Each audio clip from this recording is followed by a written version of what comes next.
Anaheim this year. You told me the story. A New Zealand kid used to ride for Josh Coppins, and him and the family came over, really took a gamble, like it was like a futures only deal, and he can outperform it, and this and that, and the kid did. He rode really well. He was very good, and Star Racing signed him. So multi-year deal for him through amateurs into pro. So also, I mean, like I said on Twitter, you got to find another Cole Davies, I guess. But look, Star throws their money around. They throw their facility, their money. They've done really good things with Deegs and a lot of their riders, right? So this is what they did again.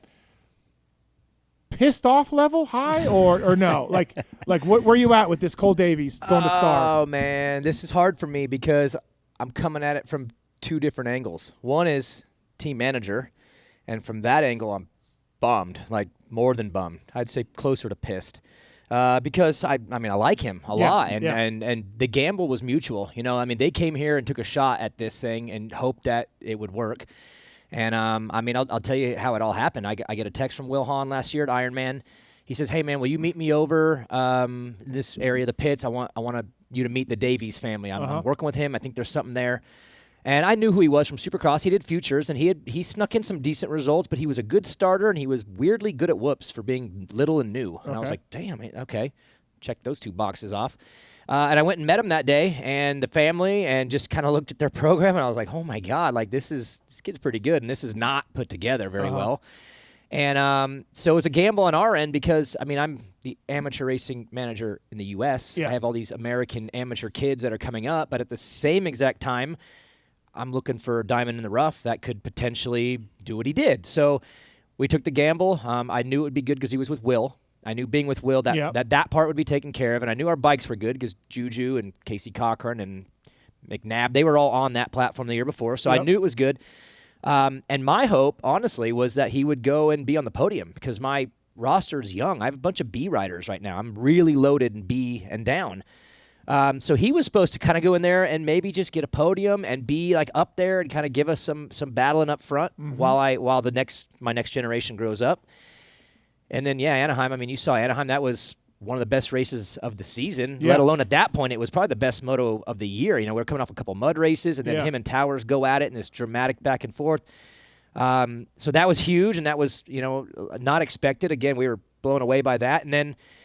Goes on to, he had a little rough patch in the middle just because, bad start here. It's chaos out there a little bit. So he was a little off, but never really thought he wasn't going to get it together. And we all kind of knew, even talking to the dad the last week or two, we're like, this is going to be the one. Like, it's coming around. It's going to be West Coast, hard pack. Like, here it comes. So he did. He had a great Salt Lake City, and that ends up being the linchpin for him, which is he really performed in the race that mattered. And to be fair, the Star Yamaha guys had a shot at him before I did. They had seen him; he was riding down there, so they had a upfront viewing of what his potential was, and they passed on him. Yep. So on the manager side, I'm bummed because we didn't pass, and we took a shot, and it worked. And we, as a collective, as a group, we all believed in him, top to bottom. Yeah, of course. Yeah. And we made him an offer, or were in the discussions of the framework of an offer that reflected what we thought of him, which was a plus prospect. But still a year away from being pro. And that was, everyone agreed with that. Even the family, they knew that he needed some time. He's little. He needs 10 pounds and 2 inches is going to do a lot for him. So, but if you're Star Yamaha, it's more of a shotgun approach. They signed Pierce Brown and Max Anstie this month too. They go for it. Yeah. And they just, honestly, full transparency, their offer was incredible. So it was a more money and opportunity. I wouldn't even say it was just the money. It was just the entire investment around.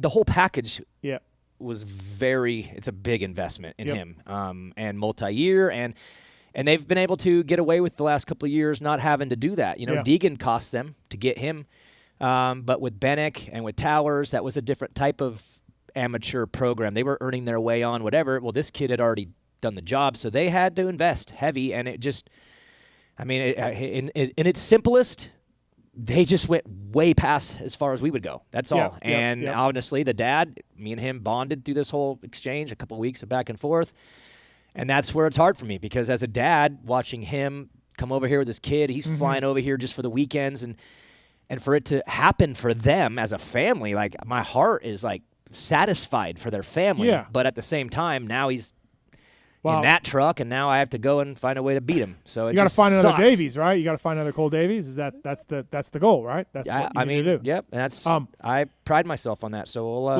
we'll have someone. Look, the Steegs is awesome, but he would be awesome on any bike. Star's results haven't been great for a while. Romano looks like he's on his way out. Jared Fry, right? LeBlanc, right? Masterpool years ago. They kind of Towers now. Towers is in Europe. He's not done or anything, but certainly he doesn't look as on the path, right? So they eat him up, they chew him up, and they spit him out. Is this something that you conveyed to the Davies family? Yeah, because if they hit it, they hit it. But they do. Yeah. Here was the cool part: the conversations were very open and honest with his dad Wayne, and we went over everything. We were all well aware that our offer wasn't at that level, but we had different things to offer. But I think he ultimately they had to take the gamble because it was just a lot of security. It was so much security, and they're over here from the other side of the world. Sure. So I think they had to gamble. Right? Yep. And I think the kid's very good. So I think the skill set's there to succeed, but that environment is tough. And that would be my one concern is how does he handle the bad days, because they all have them. Every rider has bad days. Yeah. And it's hard to have bad days over there. Yep. And so I'm just that would be my only concern. I'm not worried about him on the bike. Just the environment's tough. Right. And and you're sort of selling out, you're taking the deal, you're loving that, but you better perform. Right. Yeah. And obviously it's hard to sit here and say like Star's program isn't good. They got a lot of number ones on the door. But their success in recent years has come from the older guys. Greg, Ferrandis, Colton Nichols. So they find these mature guys that can handle that environment and succeed on it, where the younger guys haven't as much. But I don't know. I'd say on its face, in the short term, it's a loss for us. It's a super high prospect and a good kid, and I mean he won for us. So it's a loss, but I think it takes 3 years before you can really judge a move like this, because you get to see what he does through next year, turn pro. How do you handle a rookie year? When will he turn sophomore? pro, do you think, then? I don't even know, next summer, After maybe. Loretta's? Next summer at the earliest, maybe round one of summer, maybe at the latest after Loretta's next year. So he'll have to go, and he's going to race, I think, Loretta's this year too. Yep. So no, we're going up against him, and that's going to suck because he's really good, and he's a tough competitor. At the end of the day, look, you were a racer. You had contracts, that kind of stuff, and I guess you get it, right? You understand it. Well, and there is the positive in this, because I'm obviously my first reaction is all negative, but the positive is this is now 2 years in a row that we've proven our amateur program out like very well. Juju jumped on the bike, succeeded. Cochran won Futures, won the Combine, won Loretta's. Yeah. I mean, to be fair, if you want to look at the whole roster last year, even Finnis and Baseflug and McNabb, like everyone on our program last year all got on teams this year. We put 5 riders on teams. Not all ours, but teams, and to me that's a success though, to give these kids a shot. I mean, 5 kids out of 5 kids got it. So I had an amateur or a pro rider team manager tell me, I'm not trying to groom kids anymore. I'm just going to take them once they're decent in pros. Yeah. Well, I'm like, I get it. And my world's the opposite. My job is to scout, negotiate, get them on board, and try to succeed with these kids. And so I think in the short term, it does make our amateur program look good because we did it again. We came back around, found a kid that no one knew about, had no resume, and he won. So our bike's good, and that's the last thing I'll say on Cole too is the Will Hahn thing. I think that might be the bigger loss for him because they had something pretty special, and Cole's different. He's a young kid. He's very shy. Yeah. But yeah, Will I and asked you to put him on the show, and you're like, I don't know if he's that ready.